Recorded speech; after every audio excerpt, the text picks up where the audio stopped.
NBA Youngboy just checked Young Thug. Not a subliminal, not a vague bar that the internet had to decode for 3 days. A direct on-site response, and it came after Young Thug hopped on his phone and called YB's right-hand man Herm a fan. A fan. Like Herm was some dude sitting in the comment section asking for a follow back. Young Thug, the same man who pulled up in YB's 41 video back in 2017 when nobody knew if Kentrell was ever getting out of jail. The same man who once called NBA Youngboy the Michael Jackson of the new school. The same man who was locked up in a Georgia RICO case for almost 3 years while YB was running laps around the whole industry. That same Young Thug got out of prison, dusted himself off, and the first place he found himself was at odds with one of the realest active artists on the planet, and now YB had to address it. Gang, today we're breaking down every single piece of this situation. How these two went from being brothers in the game to being at each other's throats, what really kicked it off, what Herm said, what Thug said back, and exactly how NBA Youngboy responded. Because the mainstream media is not telling y'all the full story. Let's get into it.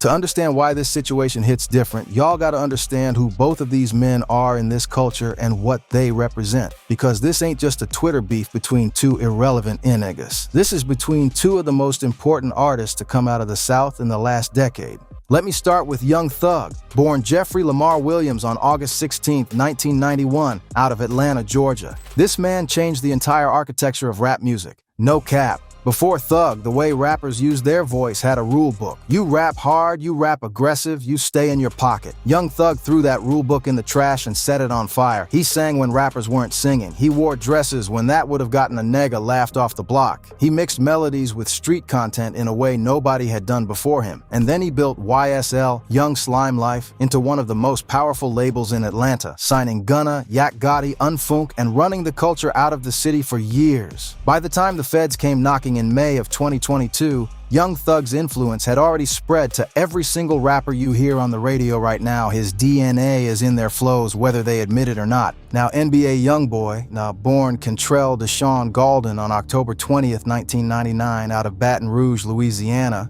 this man started rapping at 14 with a broken neck. Literally had to wear a head brace as a baby because he broke his spine wrestling as a toddler, and those scars are still on his forehead today. He came from the kind of poverty that makes most people disappear before they ever get a chance to shine. His father was sentenced to 55 years in prison. His grandmother raised him. The streets raised the rest. By 16, he was locked up on attempted first-degree murder charges, 2 counts. At 17, fresh out of jail, he dropped the 41 video and the internet lost its mind. By the time he was 20, he was the most watched musician on YouTube in the entire United States. Not in rap, not in hip-hop. In the whole country, across every genre. And he did it from house arrest, he did it from prison, he did it from the bottom of a system that was designed to keep him exactly there. That's who NBA Youngboy is. That's what we're dealing with. So when these two end up on opposite sides of some smoke, that's not just gossip, that's a seismic event in the culture, and it needs to be broken down properly. Here's where the story really starts, fam. Because a lot of y'all jumping on this beef don't even know that these two niggas used to be genuinely cool. And I mean genuinely. Not that industry fake love where niggas hug at shows and talk crazy in private. We got receipts. Go back to July 2017. NBA Youngboy had just taken a plea deal on aggravated assault charges and walked out of East Baton Rouge Parish Jail in May of that year. He's 17 years old. He doesn't know if the industry is gonna receive him, if the people are gonna be there when he gets back, if the momentum he built before his arrest is still alive. He drops Untouchable first, a statement record, raw as hell, and then follows up with 41. And for the 41 video, who does Kentrell pull up to his mansion in Los Angeles? Young Thug, 21 Savage, Boozy Badazz, Yo Gotti, Meek Mill.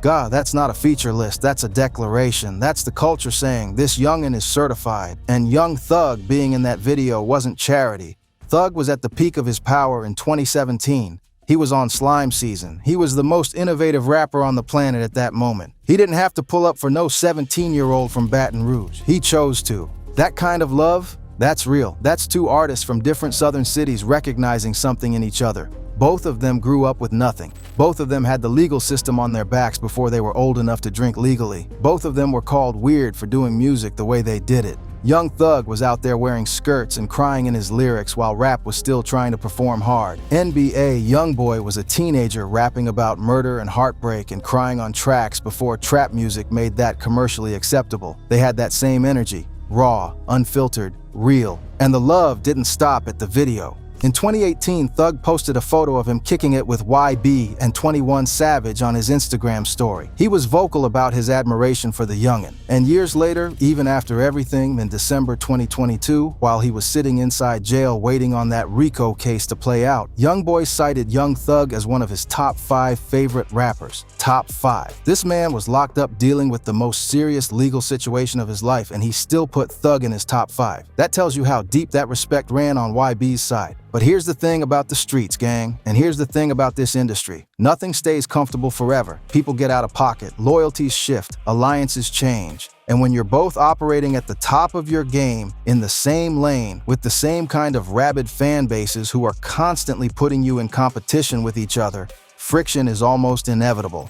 May 9th, 2022, Atlanta, Georgia. Fulton County District Attorney Fonnie Willis drops a 56-count RICO indictment on Young Thug and 27 other individuals connected to YSL Records. The charges included racketeering, conspiracy, murder, armed robbery, the full weight of the Georgia RICO statute, the same law they used to take down organized crime. They didn't just arrest Young Thug, they arrested his whole circle. Gunna got caught up, Yak Gotti, multiple YSL affiliates, and they used Thug's own rap lyrics as evidence against him in court. Lines he wrote, lines he recorded. Lines that were supposed to be music, being used to try and put him away for life. The trial became the longest criminal trial in the history of the state of Georgia. Jury selection alone took almost 10 full months. 2 judges had to be recused amid controversy. And through it all, Thug sat in Fulton County Jail. No bail, no freedom, watching his empire from the inside. Gunna took an offered plea in December 2022, walked out while Thug was still in, and the streets immediately labeled Gunna a snitch. Even though the specifics of that situation are complicated, Thug himself allegedly expressed his feelings about Gunna on jail calls that got leaked, and later on what sounded like a diss track called Closing Arguments that surfaced online.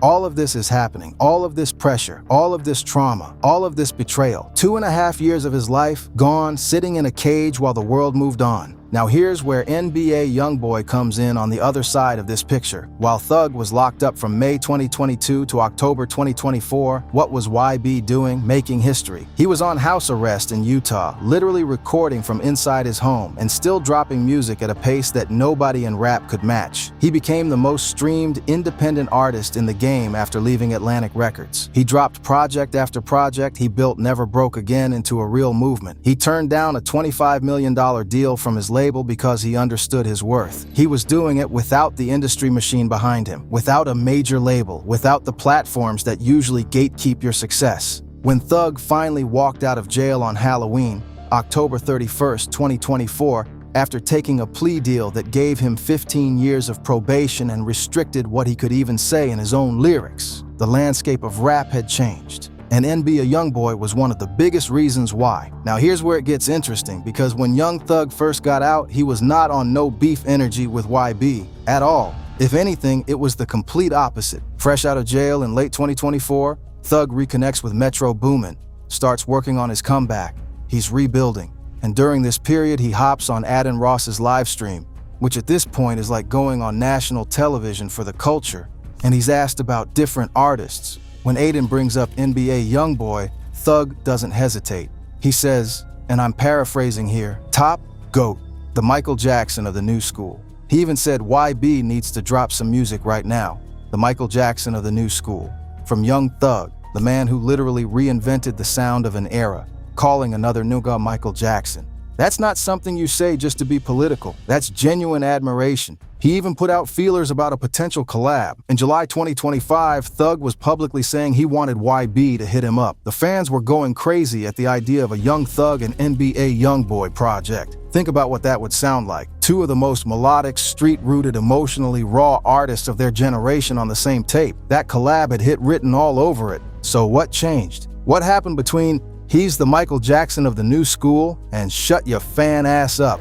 Real recognize real. And somewhere in the space between those 2 statements, something shifted. Let me break it down for y'all, because this is where the first crack in the relationship showed up, and y'all slept on this part of the story. In the summer of 2025, Big X The Plug was one of the hottest artists in the game. Dallas rapper, BET Award nominated, hit record with Bailey Zimmerman called All the Way that went to number 4 on the Billboard Hot 100. The man was on a wave. He was supposed to be on Lil Baby's Wham tour as a featured act. Big opportunity, big stages, big visibility. Then the news dropped. Big X was off the Lil Baby tour. The official story was a leg injury, but the streets don't accept official stories, because almost immediately after leaving Baby's tour, Big X The Plug announced on his Twitch livestream that he was joining NBA Youngboy's Massa Tour, Make America Slime Again, which was kicking off September 1st, 2025 in Dallas. Big X said plain as day, Big X The Plug on YB tour, we going crazy, and YB's camp confirmed it. It was a direct flip, from Lil Baby's world to Youngboy's world. Now here's why this matters for the Thug situation. Lil Baby and Young Thug have a long-running relationship going back to ATL. Baby was one of Thug's closest allies through the YSL era. They came up together. Thug mentored Baby to a significant degree.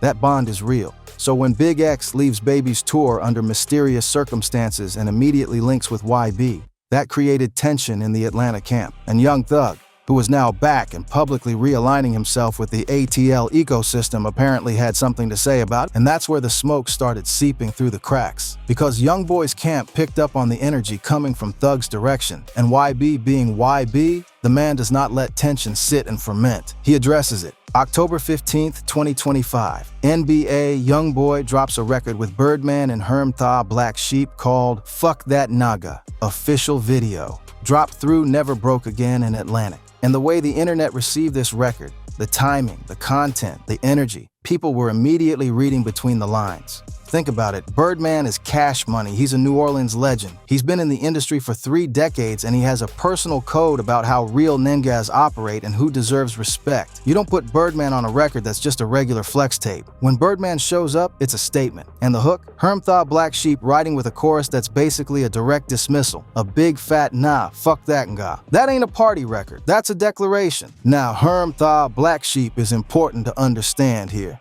This is not a random feature. Herm is deeply embedded in Youngboy's circle. He is a real one in YB's camp. He's not a hanger-on or a social media personality. He's a legitimate member of the team who has been down with Kentrell for real. He's shown up on records, he's in the content, he is one of the closest people to NBA Youngboy in and around his music and his life. So when Herm moves, it's not just Herm moving. And the Ingus who know how this works, they understood exactly what that record was saying and who it was talking about. The video racks up hundreds of thousands of views in 48 hours. The comment sections are alive. Fans are dissecting every bar trying to figure out the target. And then the situation escalated to a whole other level. Now here's where it gets crazy. And this is the part y'all saw in real time if you were on Twitter/X when it popped off. After Fuck That Nigga drops and the internet starts speculating, Hermthaw Black Sheep goes directly at Young Thug. On social media, public in everyone's face, Herm sends a message to Thug. And from what the streets are saying, the gist of it was, Top said, meaning YB had a message for Thug specifically. Herm was delivering it on behalf of his boss, like a soldier running communication between generals on opposite ends of a battlefield. Now stop right there, because the way Herm moved matters. In street politics, running a message like that publicly, putting it on social media for the whole world to see, that's not just communication. That's a challenge. That's Herm saying, whatever my boss has to say to you, I'm delivering it in front of everybody. No back channels, no phone calls, front and center, deal with it. And Young Thug, who just got out of prison, who's got 15 years of probation restrictions, who has to be careful about what he says because the court literally restricted the content of his lyrics as part of his plea deal. Young Thug goes on Twitter and says, "Naga, shut your fan ass up, lol." Fan ass. Let that sink in for a second. This is the level of disrespect. Young Thug didn't acknowledge the message YB supposedly sent.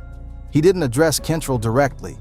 He looked at Herm, a man who has been riding with NBA Youngboy for years, a man who dropped a record with YB and Birdman, and he called him a fan, like Herm wasn't even on the level to be taken seriously, like he was some nenga who bought a meet and greet ticket and got too bold. That's the most dismissive thing you can do to somebody who runs in those circles. You're not calling them an op, you're not calling them a threat, you're saying they're nothing. A groupie with a chain on. The LOL at the end, that was the knife twist. Because that means Thug wasn't even heated. He was amused. He thought the whole thing was funny. And if there's one thing you cannot do to a man like YB's affiliate, a man who operates in real street energy, it's laugh at him. Herm wasn't about to take that laying down. No cap. Almost immediately after Thug drops that fan-ass tweet, Herm comes back with a direct response, and the words were simple. You know what's up from here. 5 words. No extra explanation needed. Because in that world, in that language, everybody understood exactly what that meant. You know what's up from here is not a social media threat. It's not a clout-chasing response. That's a man who has had his character questioned in front of the entire internet, telling the person who questioned it. We both know how this resolves. It's not going to resolve in a comment section. It's not going to resolve on a podcast. From here means the next chapter of this situation does not happen on social media. And now the pressure shifted entirely, because now it wasn't just about a tweet anymore. Herm had escalated the language to a level where this could turn into something real, something that goes beyond bars and internet beef, and the whole culture was watching to see what happened next. This is also when NBA Youngboy himself entered the chat directly, because you gotta understand something about Kentrell.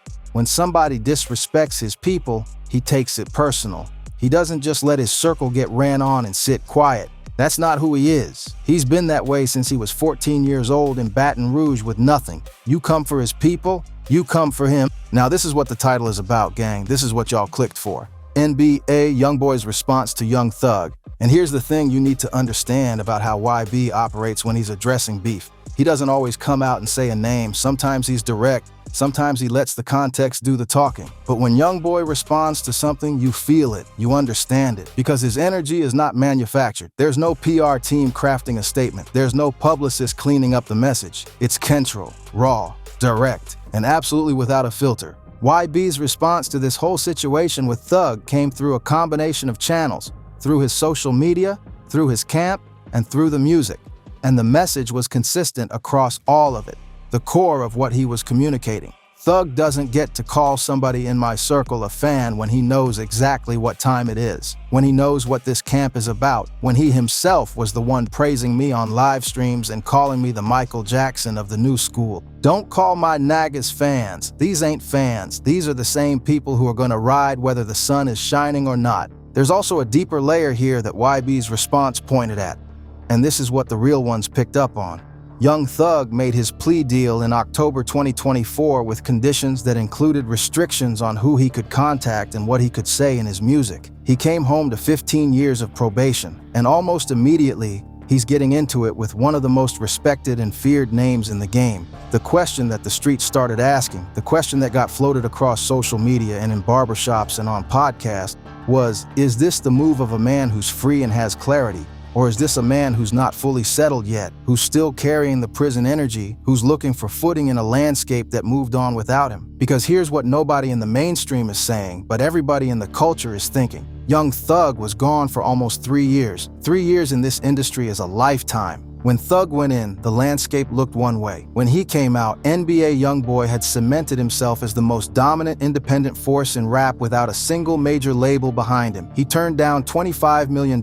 He built his own lane. He ran the culture from house arrest and from prison and from Utah, of all places. While Thug was fighting for his life in a Georgia courtroom, YB was quietly becoming the example of everything a street rapper can be when they refuse to let the system break them. That's not me downplaying Thug, that's the reality of the situation. And when Thug came home and started seeing how the board was arranged, seeing YB pulling Big X the plug, building alliances, running tours that sold out across the country, something in that dynamic created friction. And YB's response was essentially, I didn't move on you, I didn't come at you. You got out and found a way to make it about me. That's on you. Let me zoom out now because I need y'all to see the full picture. Because this isn't just about 2 rappers on Twitter. This is a window into something way deeper about how hip-hop operates in 2025. Young Thug's situation exposes a reality that nobody wants to talk about directly. What happens to an artist standing in the culture when they come home from a serious legal situation? When you go away for almost 3 years in this industry, the culture doesn't pause. The culture doesn't save your seat. The culture keeps spinning. New alliances form.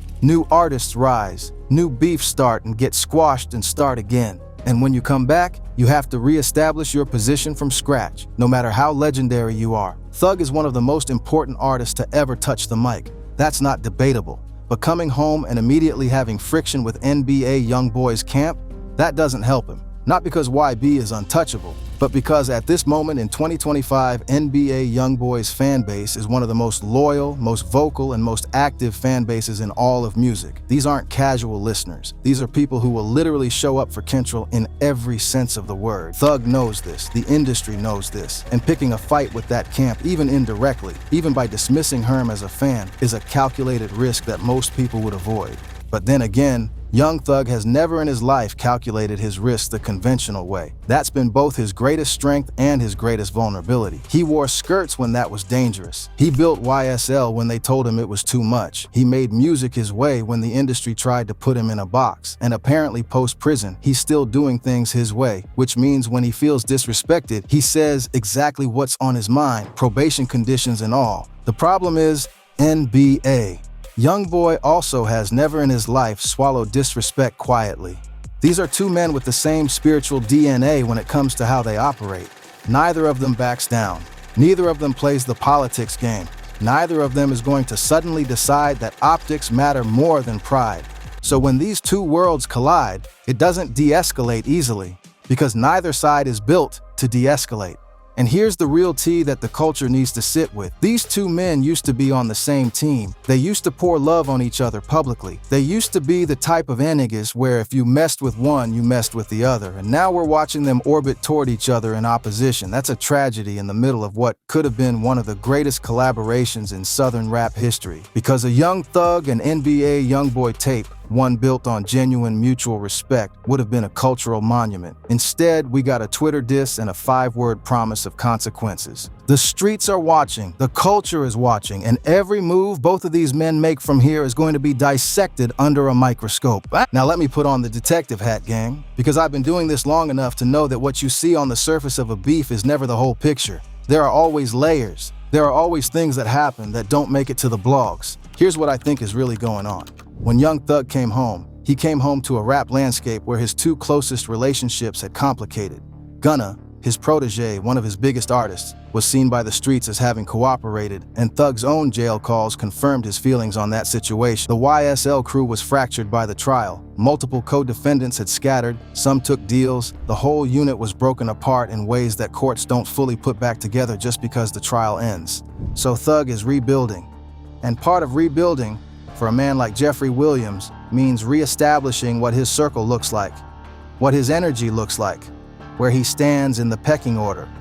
And he came home to see NBA Youngboy, a man he had genuine love for, commanding a level of loyalty and influence that rivaled or exceeded what YSL had at its peak. Artists aligned with YB, tours selling out, albums moving without label support, a fan base that acts more like a movement than a traditional audience. And here's the specific thing about the Big X the Plug situation. Lil Baby and Young Thug, that relationship is ATL royalty. When Big X left Baby's world and went directly to YB's camp, that wasn't just an artist making a tour decision. In the context of how Atlanta navigates loyalty and allegiance, that had implications. And Thug, who was freshly home, who was trying to re-anchor himself in his city's ecosystem, apparently felt some type of way about YB being the beneficiary of something that came at Baby's expense. None of this is confirmed on record, but real recognize real. And when you watch the sequence of events, the Big X situation in July 2025, the mounting tension through the summer and fall, Fuck That Nigga dropping in October, Herm's message, Thug's fan response, Herm's escalation, and YB's eventual direct acknowledgement, it's not random. This is a chain of cause and effect. This is two worlds that used to overlap, beginning to assert their separateness. So where does all of this leave us right now? Let me be real with y'all. This situation is unresolved. As of right now, this is not a squash beef. There has been no handshake. There has been no sit down. There has been no record where Thug and YB clear the air and remind the world why they respect each other. What there has been is escalating language, a clearly defined line drawn in the sand by Herm, and a Youngboy response that confirmed he's not letting it slide.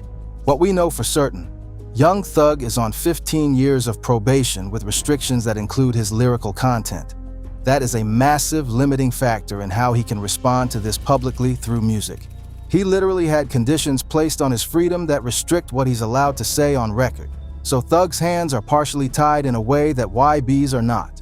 Youngboy just got out of his own legal situation, a federal gun case that was resolved, and while he's navigating his own probation conditions, he has historically been far more willing to let his music do the talking on beef than almost anybody in the game. The asymmetry of that situation matters. One man can respond in music, the other man has been legally cautioned about what he says on record. And in rap, where music is the primary language of conflict, that puts Thug at a structural disadvantage that has nothing to do with his skill and everything to do with what the government did to him. Herm Thaw Black Sheep is still out here. YB's camp is still active, and the you know what's up from here energy hasn't been walked back from either side. That means this story is not over. The next chapter hasn't been written yet. Let me bring it home, y'all, because I need you to take away something deeper than just the drama. What this situation between Young Thug and NBA Youngboy represents is a recurring pattern in the culture that we need to talk about more honestly. Two authentic, talented, street-rooted black men who came from nothing, built something remarkable, influenced an entire generation of music, and now find themselves at odds over something that started as friction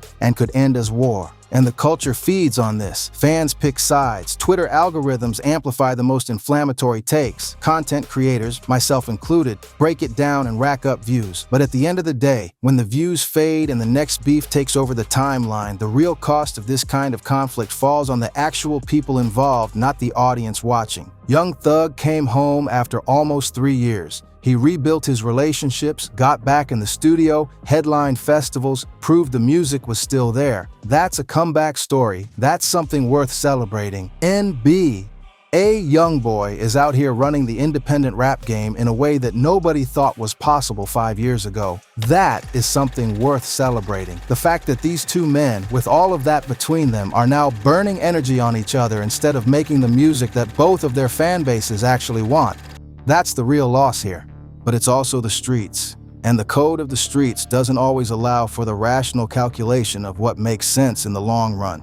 Sometimes it's just, you stepped wrong, and now we here. And that's exactly where this is. Y'all need to keep your eyes on this situation because it is not done. Herm said, you know what's up from here. Youngboy confirmed that he's not letting his camp get disrespected without an answer. And Young Thug is the type of man who has never run from anything in his entire life. Not the industry, not the feds, not 3 years in a Georgia prison. He's not running from this either. The question is, does this stay in the music? Does it stay on social media? Or does this become something else entirely? Because both of these men come from worlds where the line between rap beef and real beef is thinner than the internet wants to believe. Drop your thoughts in the comments. Tell me whose side you're on and why, because I want to hear from y'all on this one. And if you ain't subscribed yet, you are literally the reason these videos take so long to grow. Hit the button. Real ones ride for real ones. I'll catch y'all on the next one.